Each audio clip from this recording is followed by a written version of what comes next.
ada seseorang yang berbaring, kemudian ada orang lain yang mengambil satu batu besar, kemudian kepalanya dihancurkan. Nabi SAW bertanya kepada malaikat yang mengantar Nabi, siapa orang itu? Antum tahu siapa? Emang pembicaraan tentang hantu ini nggak ada habisnya. Oleh karena itu, dalam obrolan kita ini, kita harus sepakat bahwa yang menjadi rujukan kita dalam pembicaraan ini harus jelas. Masya Allah. Betul. Coba perhatikan surat An-Naml ayat 65. Allah Subhanahu wa taala berfirman, "Qul la ya'lamu man fis samawati wal ardil ghaiba illallah." Kata Allah, katakanlah wahai Muhammad bahwasanya tidak ada yang mengetahui di langit maupun di bumi tentang yang gaib kecuali Allah. Masya Allah. Taib, ayat ini adalah kaidah bahwa tidak ada yang mengetahui tentang yang gaib kecuali Allah. Kemudian dalam surat Al-Jin, Allah Subhanahu wa taala juga berfirman, "Alimul ghaibi fala yuzhiru ala ghaibihi ahada illa man irtadahu min rasul." Sesungguhnya Allah itu yang maha mengetahui tentang yang gaib. Dan Allah tidak akan memperlihatkan yang gaibnya ini kepada siapapun. Kecuali orang yang diridhoi dan utusan Allah. Masya Allah. Jadi sekarang kita nggak bisa nih mentah-mentah nerima kabar bahwa ada kabar-kabar yang gaib, mistis dan lain sebagainya dari sembarang orang. Kita harus percaya hanya dari Allah Subhanahu wa taala dan orang yang diridhoi dan dia adalah utusan Allah. Betul. Sehingga Al-Qur'an dan Sunnah adalah sumber yang memberikan kepada kita informasi tentang hal-hal yang gaib. Gitu ya. Nah, kalau kita sekarang mau bicara tentang arwah gentayangan, ini aneh juga ya arwah gentayangan ya. Yang maksudnya adalah ruh mungkin ya. Jadi memang Nabi SAW pernah suatu hari ditanya oleh sekumpulan orang-orang Yahudi. Mereka mau mengetes Nabi SAW. Sehingga mereka mengatakan, coba tanyakan tentang ruh kepada Muhammad. Sehingga mereka pun bertanya, ya, wahai Muhammad, apa itu ruh? Kemudian Nabi SAW terdiam, sampai akhirnya Allah Subhanahu wa taala menurunkan ayat sebagai jawaban untuk pertanyaan ini. Kata Allah Azza wa Jalla, "Wa yas'alunaka 'anir ruh, qulir ruhu min amri rabbi, wa ma utitum minal ilmi illa qalila." Dan mereka bertanya kepadamu tentang ruh. Katakanlah wahai Muhammad, ruh itu termasuk urusan Tuhanku. Dan tidaklah kalian diberi pengetahuan kecuali hanya sedikit saja. Jadi kita nggak bisa nih spekulasi mau ngobrol panjang lebar terus ngomongin tentang yang gaib. Ya, jadi kita harus hati-hati. Rambu-rambunya adalah Al-Quran dan Sunnah.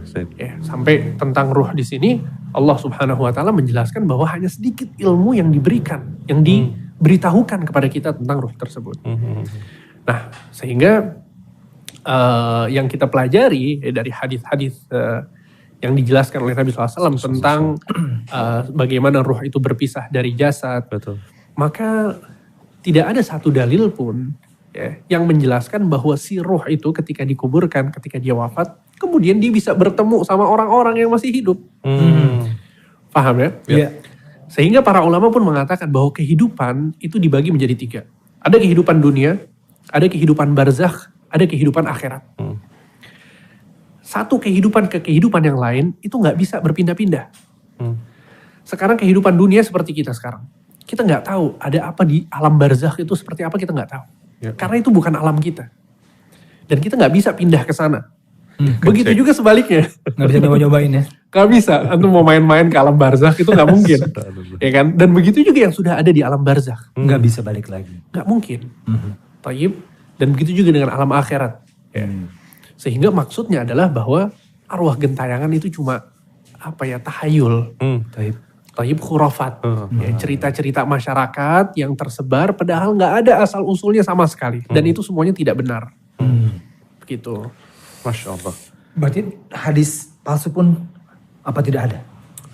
Kita nggak bisa mengklaim satu perkara yang gaib kecuali dengan dalil yang benar. Kecuali dalil yang jelas. Kalau ada ayatnya, Baru. kita pasti sami'na wa ta'na. Betul. Kalau ada hadis misalnya Iya. Nabi Shallallahu Alaihi Wasallam itu menjelaskan satu perkara yang gaib, Nabi bercerita tentang neraka, Iya. tentang surga, tentang alam kubur, maka pasti kita percaya. Tapi ternyata nggak ada Itu dia. dalil yang Ini menjelaskan bottom tentang hal line-nya itu. nih. Iya. Kalau enggak jadi obrolan warung kopi kan, bukan Benar, haters lagi. benar. Seperti yang selama ini nyampe ke kita kan berarti dari mulut ke mulut di sebuah keyakinan takut. Mungkin mulut ke kuping kali. Oh iya, Mulut ke mulut kuping jadinya ke nanti. mulut. Iya, terima kasih atas gitu reaksinya ya. Mas. Betul. Nggak Mas- cuman Ya. ketika wafat terus 40 hari ada di rumah. Kadang-kadang kayak misalkan kecelakaan ya. Oke. Kecelakaan. Terus dibunuh. Dibunuh. Jadi arwah penasaran. Mati melahirkan. Iya. Oh, Terus juga jadi bolong belakangnya. sundel bolong. Iya. Tahun 98 ingat gak Kang? Tahun 98 tuh di Mall Klender. Kebakar kan tuh mall. Terus ada yang meninggal tuh di Iya. situ. Isunya apa? Beberapa bulan kemudian ketika itu udah nggak ini, tukang sate dipesen, "Bang, beli sate yang gosong ya kayak saya." Ya. Itu kan jadinya Berarti jadi orang-orang yang meninggal nggak wajar. nggak wajar. Balik lagi kayak penasaran ini gue masih bisa kayak penasaran lah kayak menuntut kayak apa gitu kan. Itu gimana saat kayak Gimana ya? gitu? La haula wala quwata illa billah. Gosong ya Bang kayak saya. Iya, jadi ini kan maksudnya mereka nih meyakini bahwa di situ ada kematian yang tidak wajar. Nah betul.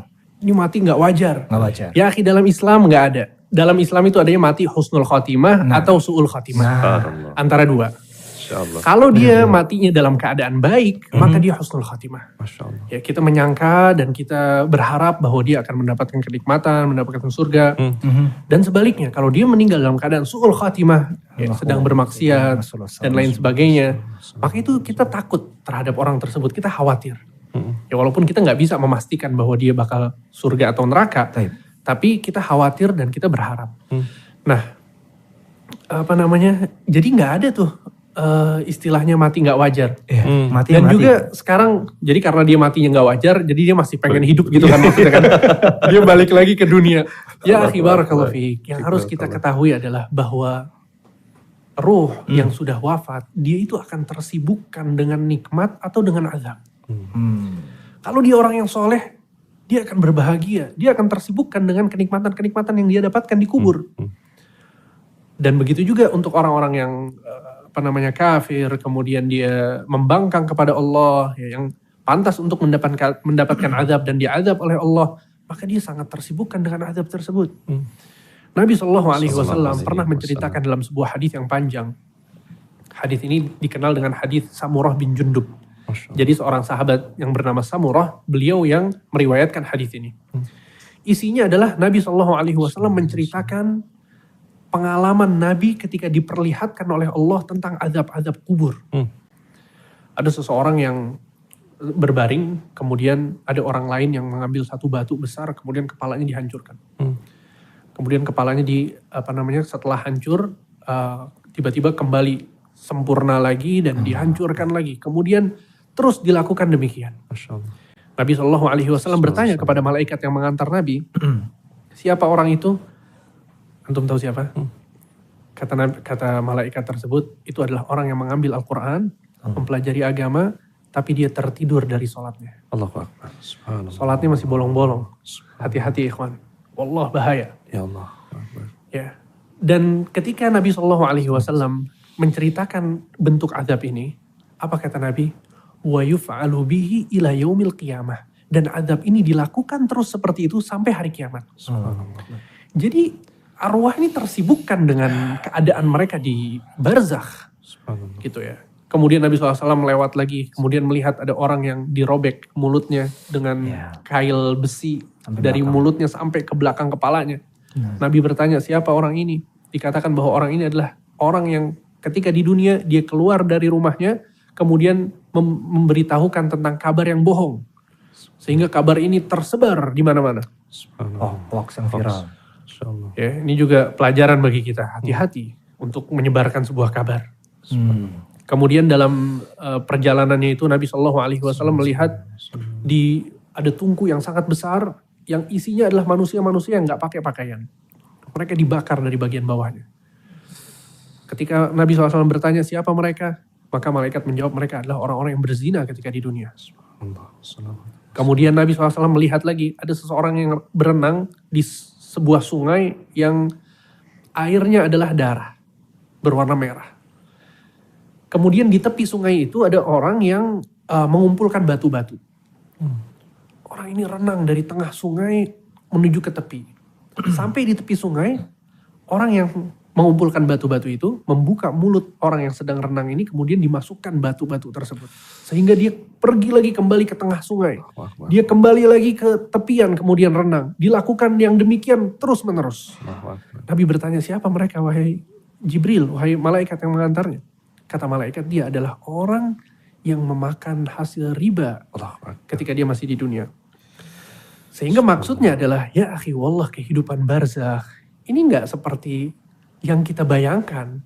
Gak bisa dikira-kira kalau matinya gak wajar berarti dia bisa kembali dan ya akhi wallah, ini satu hal yang gaib yang kita gak tahu seperti apa. Dan kalau bukan karena hadis-hadis Nabi SAW, kita gak akan berani untuk menyampaikan seperti ini. Sehingga maksudnya adalah arwah gentayangan itu tidak ada di dalam Islam sama sekali.